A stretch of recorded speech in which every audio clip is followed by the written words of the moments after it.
Acompanhe agora mais uma inédita mensagem ministrada pelo pastor Márcio Cândido. Abra o seu coração e faça mais do que ouvir. Tome posse, pois essa palavra é para você. Meu pastor Márcio, venha ministrar a palavra. Fica à vontade. A casa não é minha nem é sua. A casa é do Senhor Jesus Cristo. Fique à vontade.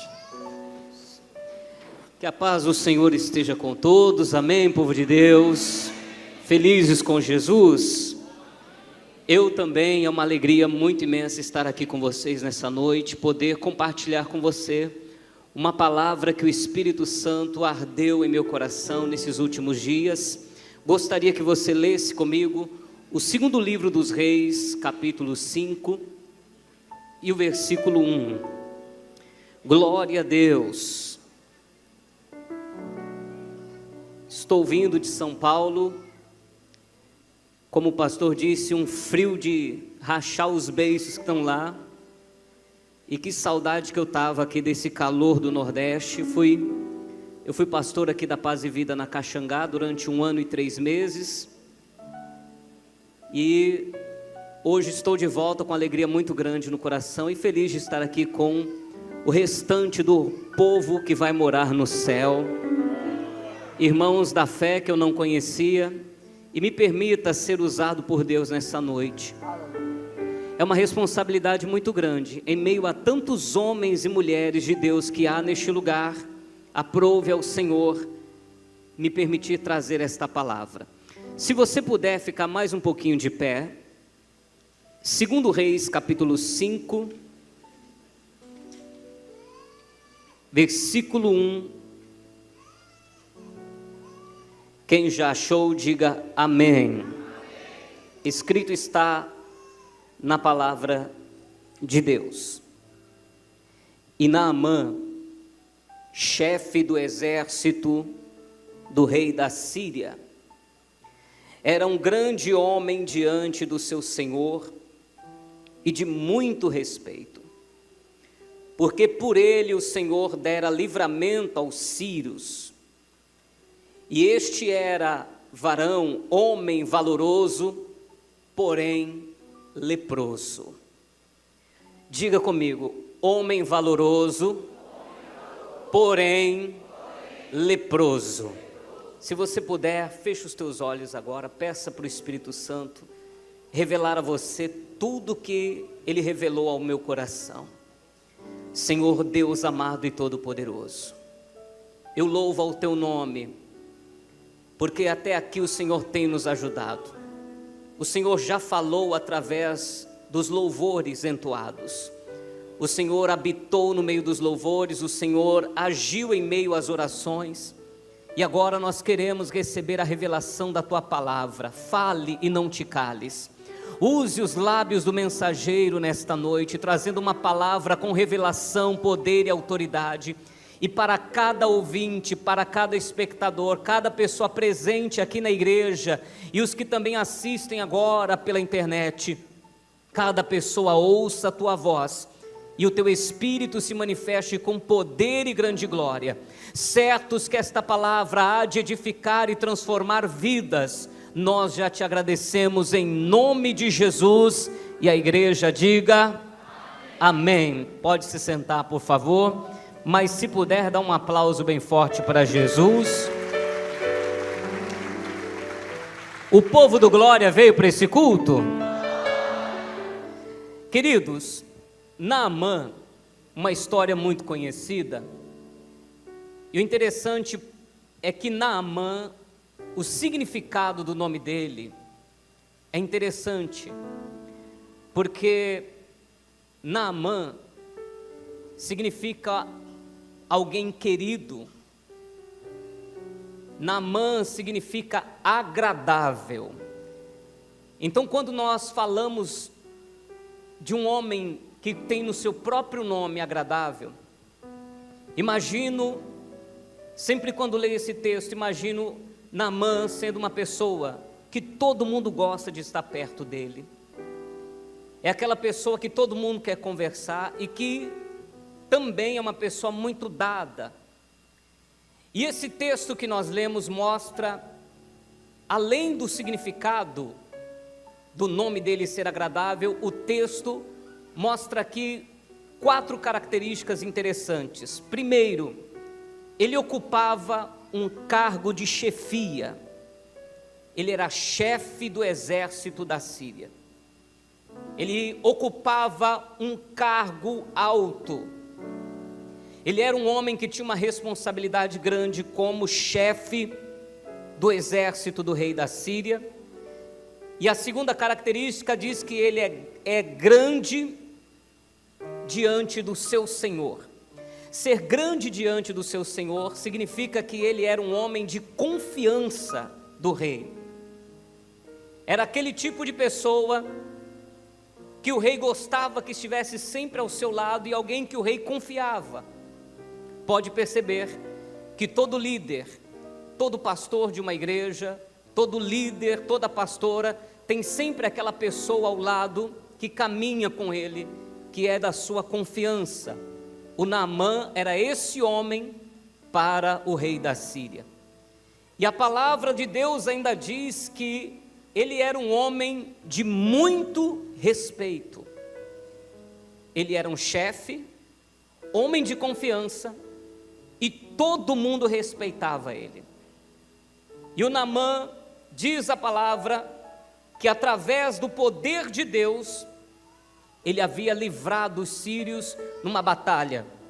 E a palavra diz que ele era um varão, um homem valoroso. O que significa ser uma pessoa valorosa na questão do reino da Síria e também em toda a sociedade nos dias de hoje? Era alguém que tinha o seu devido valor. Ele não chegou a chefe do rei da Síria puxando sardinha, ou como dizem a língua popular, puxando o saco de ninguém. Ele chegou porque ele tem valor. Ele não chegou a homem de confiança do rei porque era parente ou amigo. Ele chegou a esse posto porque ele tinha valor. Ele é um homem valoroso. Só que o texto diz, sabe quando alguém vai usar, por exemplo, uma expressão, mas, sabe quando alguém começa a te fazer alguns elogios? O patrão chega para a pessoa e diz, olha, eu gosto muito de você, você é um bom funcionário. Aí a pessoa diz, mas, como se dissesse, alguma coisa tem aí. E a palavra declara que o Naamã era chefe, homem de confiança, homem de respeito, valoroso, porém leproso. E esse homem, o Naamã, em uma certa guerra que ele entrou, a palavra de Deus diz, irmãos, que ele, vencendo aquela guerra, eles pegam uma menina, e essa menina é de origem israelita, e ela vai ser levada para ser uma escrava praticamente, e ela vai ser uma serva da mulher de Naamã. Eu quero abrir um parênteses aqui na mensagem para falar um pouco sobre o que Deus tinha para essa menina, porque essa menina estava na sua terra, no seio da sua família, uma menina cheia de sonhos e pensando num futuro, talvez de se casar com um homem, de constituir uma família, quando de repente uma batalha acontece e soldados de repente pegam ela à força e levam ela para ser a serva lá na terra da Síria, outro país, outra cultura. Porém, essa menina talvez não soubesse o que é que Deus tinha para ela. Deixe-me dizer uma coisa para você, às vezes nós não entendemos o agir de Deus. Nós não entendemos por que determinados lugares nós somos levados. A palavra de Deus diz que o diácono Filipe, estava na igreja de Samaria, aonde milagres aconteciam, aonde os coxos eram curados, paralíticos levantavam, aonde a igreja era uma igreja alegre, mais ou menos assim, quase igual a essa, um povo cheio de adoração a Deus, um povo que amava adorar a Deus, um povo que dava glória, uma banda maravilhosa. Lá estava o diácono Felipe fazendo a obra neste lugar, e a palavra de Deus diz que o Espírito de Deus leva Felipe para onde? Para o deserto. Espera aí, mas o que é isso? Como é que Deus me tira de Samaria, com tudo andando bem, e me leva para o deserto? Ele não entendia, mas ali iria passar uma alma, um eunuco, precisando ouvir o Evangelho. Você não sabe o porquê, você não entende o porquê, mas acredite no que o Espírito Santo está te falando. Tem propósito de Deus, tem plano de Deus, e tem almas para serem salvas. Você não entrou nessa empresa por acaso, você não foi para aquela cidade por acaso, o Senhor te permitiu estar em determinados lugares, você não entende o porquê, mas pode acreditar, tem almas ali precisando ouvir uma palavra poderosa que vai sair da tua boca.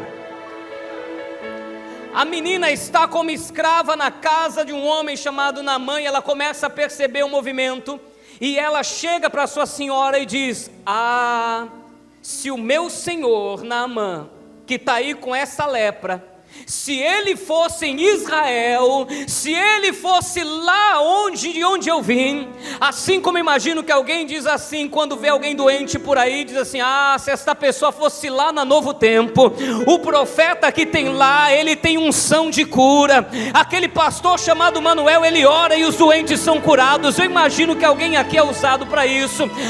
Se alguém fosse aqui, aquela menina dizia: se o meu Senhor fosse lá. A mulher do Naamã chega para ele e diz: a menina disse uma coisa que encheu meu coração de esperança, homem. Se você fosse lá naquele profeta, ele seria usado por Deus e você seria curado.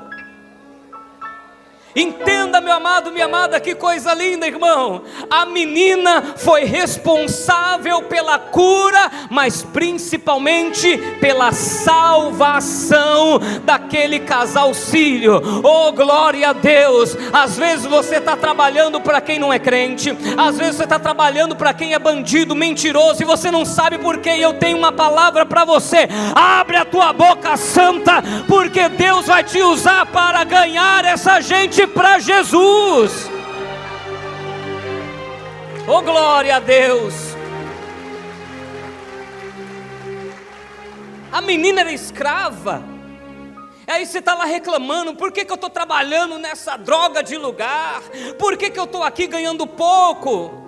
Você não está ali por causa de um salário, você não está ali por causa de um dinheiro que você vai ganhar no fim do mês. Acalma o teu coração, porque todas as coisas te serão acrescentadas, porque você está buscando o reino de Deus e a sua justiça. Você foi enviado ali porque alguém está precisando ser salvo. Tem gente precisando de salvação ali. Imagina o Felipe reclamando: poxa Deus, eu estava lá, mil maravilhas, o Senhor me mandou para esse lugar deserto. O que Deus iria dizer para ele? Felipe, acalma teu coração aí. Daqui a pouco vai passar uma alma sedenta, precisando ouvir. Alguém que estava tentando ler e não entendia, alguém que estava querendo conhecer Deus e não conhecia, e é através de você que ele vai conhecer o Evangelho. O Naamã, ouvindo essa conversa, chega até o seu rei e diz: a menina falou isso. E o rei diz a ele: então eu vou enviar você até Israel. Eu vou escrever uma carta para o rei de Israel, dizendo que você é meu homem de confiança, você é meu servo, e você vai lá até esse profeta. Diz a palavra que o Naamã vai até Israel. Quando ele chega em Israel, ele vai até o rei de Israel. E quando chega no rei de Israel, ele chega numa posição, irmãos, de chefe de Estado. Em toda monarquia, e até também em países que não tem uma monarquia, mas que tem um rei, é de praxe Quando um chefe de Estado vem visitar a nação, o que deve acontecer? O rei ou a autoridade constituída naquela nação sai do seu palácio, fica na porta de entrada do palácio em pé, com a sua comitiva, para receber aquela pessoa. Pega esse detalhe. Quando Naamã chega em Israel, como é que o rei de Israel recebe ele? Ele vai para fora do palácio, fica em pé, a carruagem para, o Naamã desce, eles se cumprimentam e entram. Essa é a regra de se receber uma autoridade. Quando Naamã chega e apresenta a carta para o rei de Israel, ele já sabe qual é o profeta que a menina está se referindo. Esse profeta é um homem de Deus. E ele vai dizer: vá até o profeta. E diz a palavra que o rei de Israel encaminha Naamã ao profeta.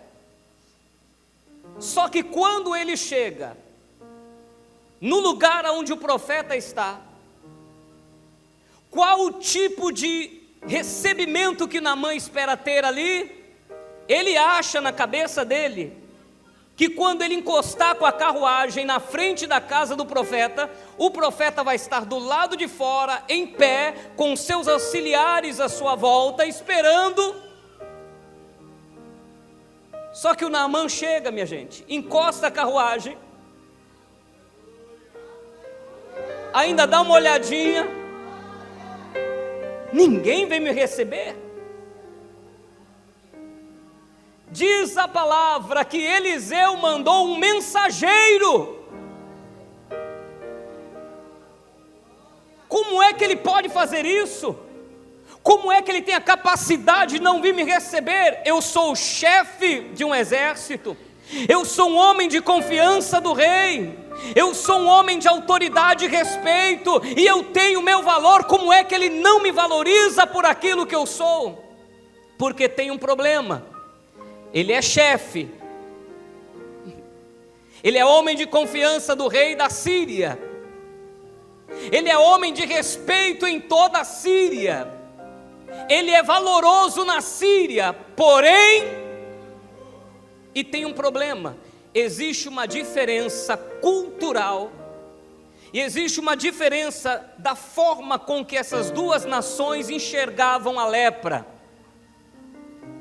Porque lá na Síria, entenda bem o que eu vou dizer agora, lá na Síria funciona assim: ele é leproso, mas ele é chefe.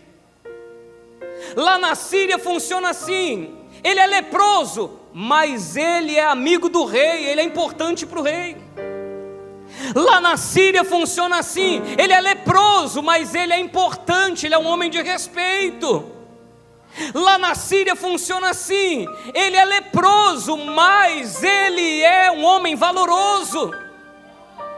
Só que quando ele chega em Israel, você pode ser importante, pode ser amigo do rei, pode ser de respeito para quem for, mas se é leproso em Israel, é imundo. A cultura de Israel não recebia muito bem a questão do leproso. No livro de Levítico, capítulo 13, no versículo 45, a palavra diz que as vestes do leproso tinham que ser rasgadas. Sabe por quê? Por que rasgar as vestes do leproso? Porque imaginava-se em Israel naquela época que a lepra era uma doença contagiosa, mas principalmente a expressão imundo que a Bíblia dá refere-se a uma pessoa que está debaixo de maldição, desobediência aos princípios e à palavra de Deus e uma associação ao pecado.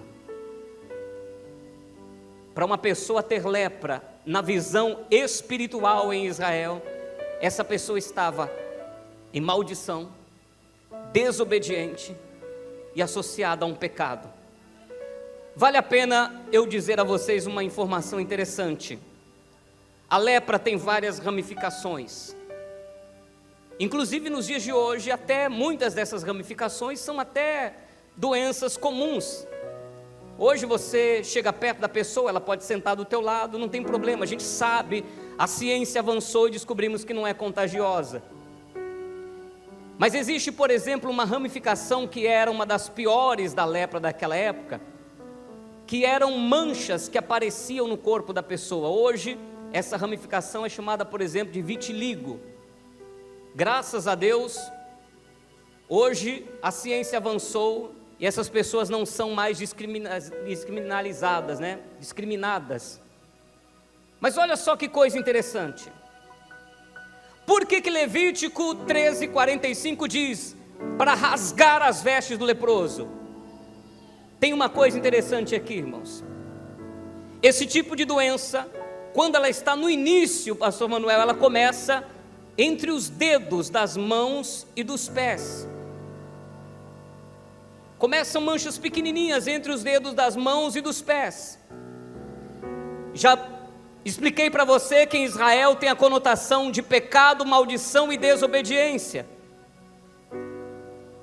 Ou seja, quando estava no começo, quando a pessoa começava a desconfiar que ela estava com a tal da lepra, quando os sinais da lepra começavam a aparecer entre os dedos das mãos e dos pés, o que é que o candidato, vamos dizer, a leproso, ou aquele que futuramente pudesse ser um leproso, o que é que ele fazia?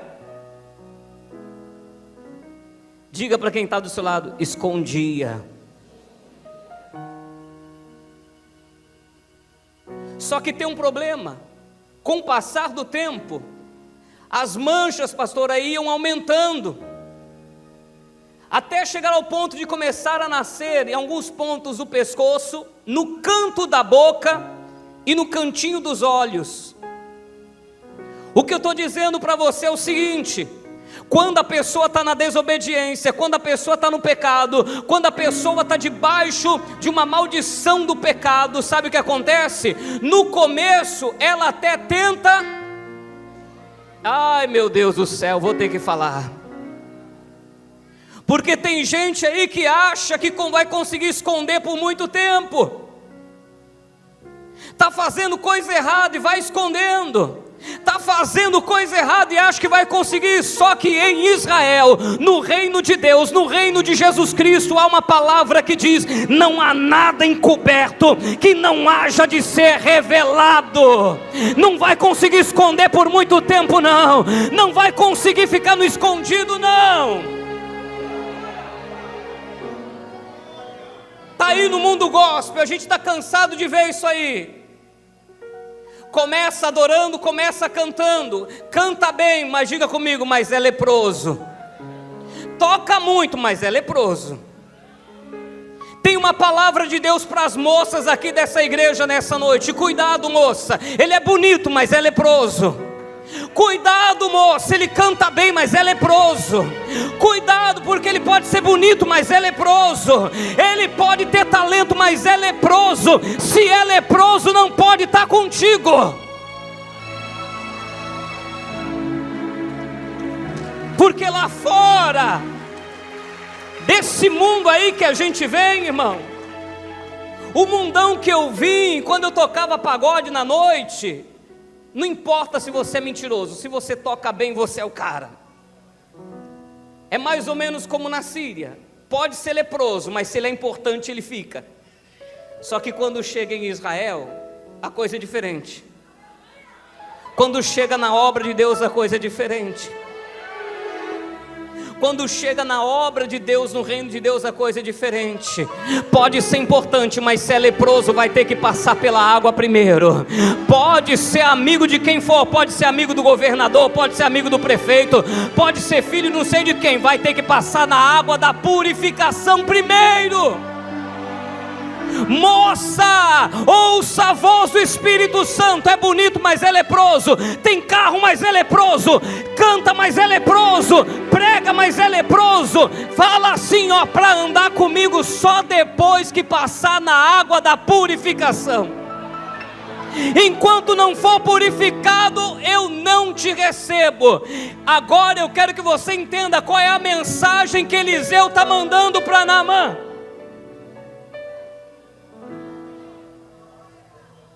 Ele é leproso.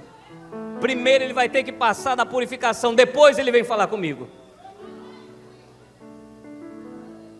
Por que que em Israel as vestes do leproso tinham que ser rasgadas? Para ele não tentar esconder. Repito a você, aquele tipo de lepra começavam com manchas entre os dedos, pescoço, iam se espalhando pelo corpo. Só que chegava um momento, amados, que ela começava a aparecer no canto da boca, no cantinho dos olhos. O que isso significa? A mão você esconde, os pés você esconde, as costas você esconde, o peito você esconde, mas o que está na tua testa. E é interessante, né? É interessante porque na mão o leproso vê, no pé o leproso vê, mas na boca só se ele olhar para o espelho. No canto da boca só se ele se olhar no espelho. No canto dos olhos, apesar do olho ser o órgão da visão, só tem um jeito dele se enxergar. Ou ele olha no espelho, ou diga para quem está ao seu lado, ou alguém fala para ele.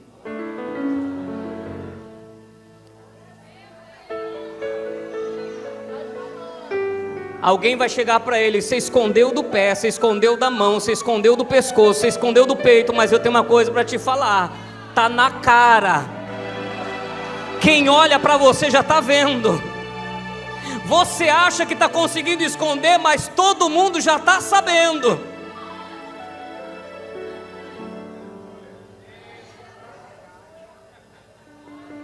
Você achou que ninguém ia saber, né?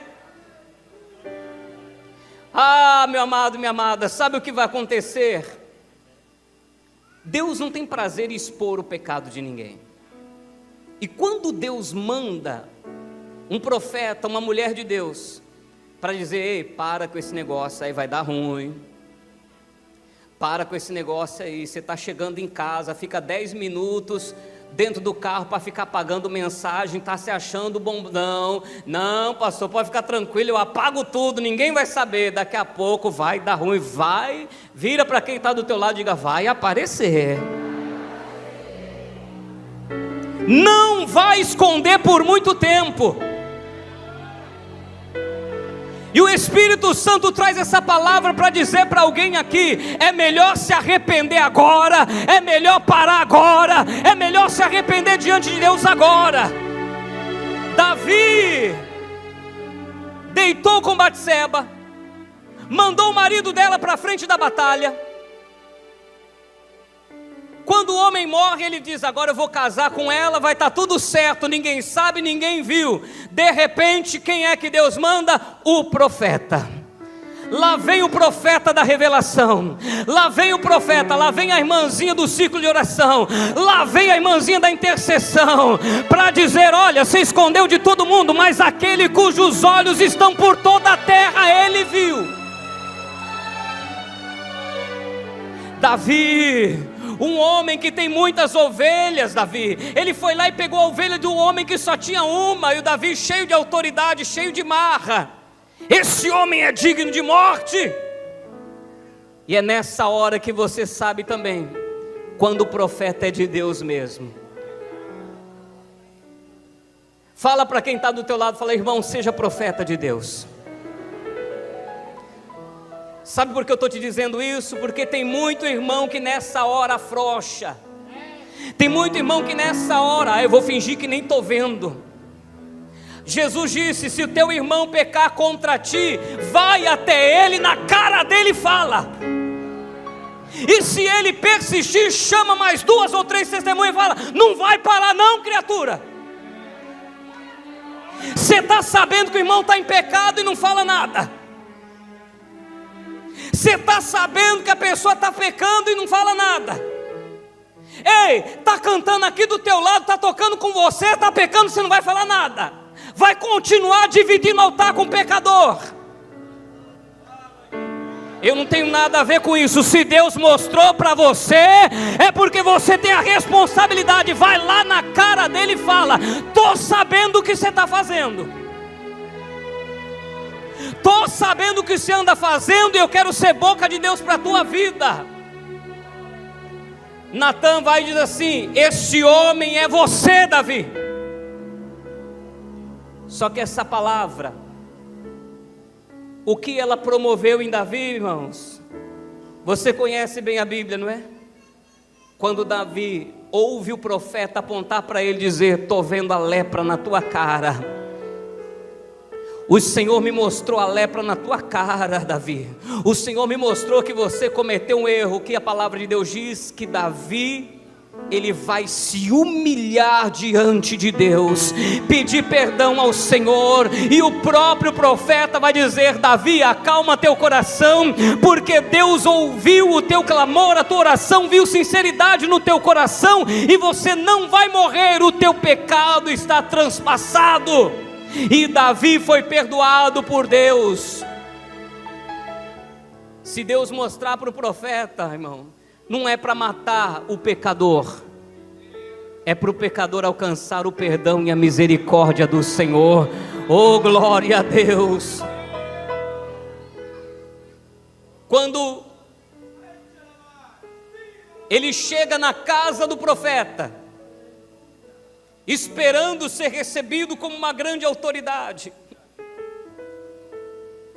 a pessoa vem lá desse mundão cheio de carrapicho, irmão. É porque eu sou o doutor fulano de tal. Você é o doutor lá fora, aqui você é só mais um como nós. Ah, porque lá fora eu era doutora não sei das quantas. Aqui, primeiramente, antes de ter conversa, vai passar na água da purificação. O profeta manda um recado para ele, e o versículo de número 10 diz que então Eliseu lhe mandou um mensageiro dizendo, você já deve ter ouvido como eu muitas pregações dizendo que o Naamã, ele foi até o rio Jordão e ele deu 7 mergulhos. Mas tem um detalhe aqui, Eliseu mandou ele mergulhar. Qual foi a palavra que o profeta mandou a ele? Lava-te 7 vezes no Jordão, e a tua carne se tornará e ficarás purificado. Qual a palavra que o profeta mandou para ele? E o que é que a gente põe para lavar, minha gente? É o que está? Se Eliseu mandou ele dizendo vai se lavar, é porque na visão espiritual em Israel ele está imundo, ele está sujo. Qual a mensagem que nós temos aqui? Antes de vir falar comigo, antes de entrar na casa do profeta, antes de colocar os seus pés na casa do profeta, vai se lavar primeiro. Irmãos, eu não sei se na tua casa já aconteceu o que aconteceu já na minha. Já aconteceu de você ir lá pegar uma colher para comer alguma coisa, de repente você pega a colher e você percebe que ela está meio cebosa. O menino foi, você botou o menino para lavar a louça, mas como dizia minha mãe, lavou igual a cara. Já aconteceu de você pegar um prato, aí você passa a mão e fala, eita, lavar igual a... Qual o significado disso? Você pega aquele copo para beber lá um suco, um refrigerante, você percebe que o copo está meio encebado. O que isso significa? Esse copo passou pela água, mas ele não foi. Diga comigo, passou pela água, mas não foi limpo. Meu Deus do céu. Infelizmente tem gente aí que precisa aprender esse negócio, porque tem gente aí que já até passou pela água, mas só molhou. Não mudou nada, caráter não mudou, dignidade não mudou, passou pela água, mas continua mentindo, passou pela água, mas continua adulterando, passou pela água, mas continua na prostituição, passou pela água, mas continua no adultério, passou pela água, mas continua caloteiro, não dá para entender, passou pela água, mas não limpou não.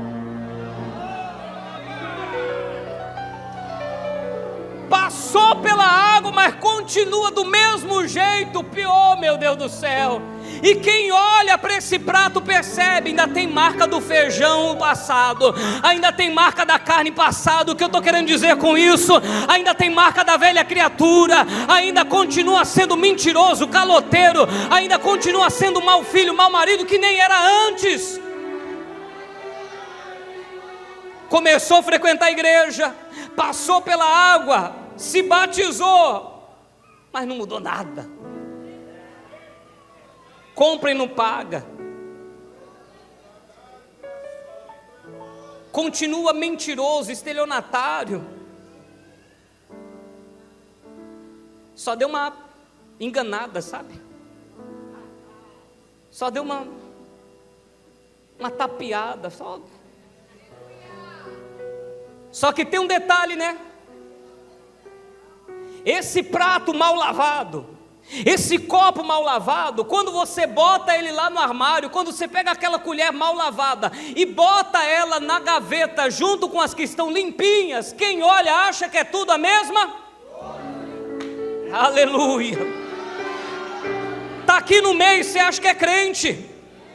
Vem de gravata para a igreja, moça, você acha que é crente, mas é imundo ainda está cheio de lepra.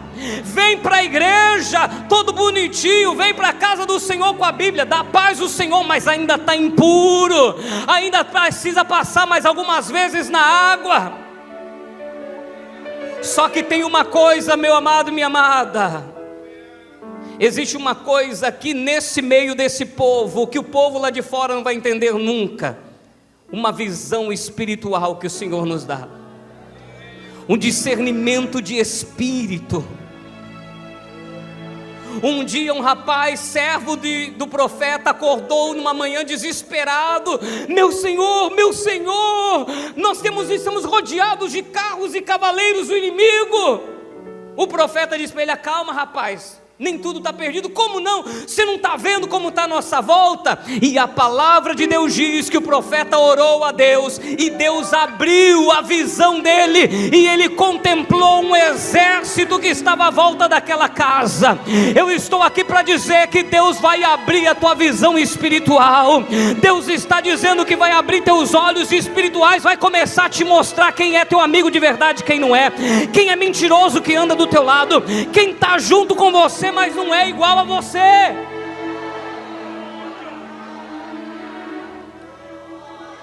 Aleluia. Fala para quem está do teu lado: Deus vai te mostrar. Porque de alguma forma, irmão, é automático. Tem lá um monte de prato, mas você pega aquele e de repente alguma coisa te chama a atenção.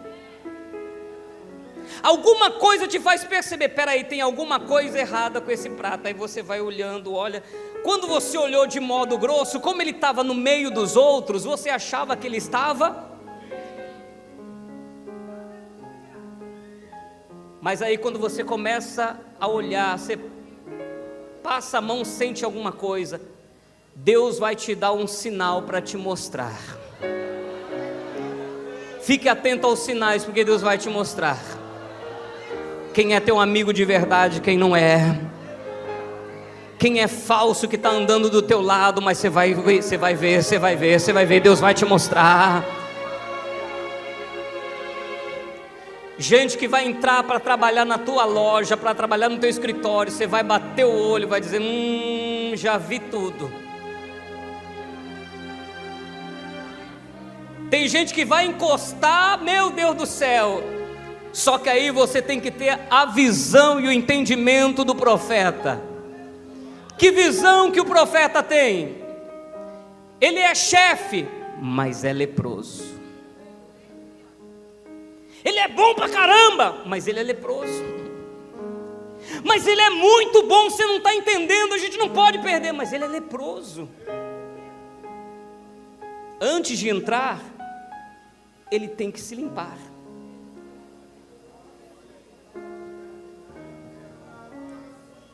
Entenda uma coisa: Naamã, ele foi até Israel, ele queria cura ou salvação? A cura é só o que vai atrair o pecador. O desejo de ser curado é só o que vai atrair a pessoa para cá. O desejo de ser próspero, de sair dos problemas financeiros é o que vai atrair a pessoa para cá. O desejo de resolver um problema conjugal é o que vai atrair as pessoas para cá. O desejo de ter um filho restaurado, saindo das drogas, é o que vai atrair muitas mães para cá. Mas quando chega aqui, você lembra daquela passagem do homem paralítico, que 4 amigos levaram ele até Jesus? Jesus olhou para aquele homem e disse: homem, perdoados estão os teus. Os fariseus disseram: que absurdo, quem esse homem pensa que é para perdoar pecados? E Jesus, vendo ali a intenção deles, disse: para que vocês saibam que o Filho do Homem tem poder para perdoar pecados, homem, a ti te digo, levanta e anda. O que esse texto me ensina? Jesus primeiro perdoou pecado para depois curar da paralisia. Primeiro vai se converter, depois vai receber milagre. Primeiro se converte, depois Deus restaura casamento. Primeiro se converte, depois cura da enfermidade. Porque a verdade, Deus não é bobo não, irmão. O que foi que atraiu a pessoa para cá? Eu estou desempregado, quero emprego. Se Deus só der um emprego para ela, sabe o que vai acontecer? Ela vai embora e não volta. Porque o que Deus quer não é só curar a pessoa. O que Ele quer é salvar. Talvez você é alguém que está aqui hoje, ouvindo essa palavra, e que veio porque você está doente, porque você está desempregado.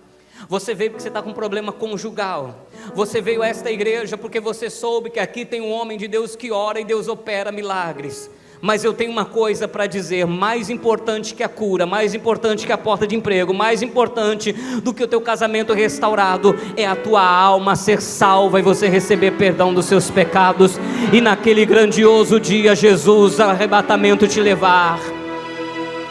Primeiro a salvação, depois os milagres. E diz a palavra, eu vou encerrar a mensagem, porque a palavra do Senhor diz que o Naamã a princípio achou ruim, porque dentro dele, apesar dele ser um homem agradável na Síria, ele tem lá uma certa arrogância e prepotência. Apesar de ser um homem valoroso, ele tem um certo ego com ele. Como ele não veio me receber?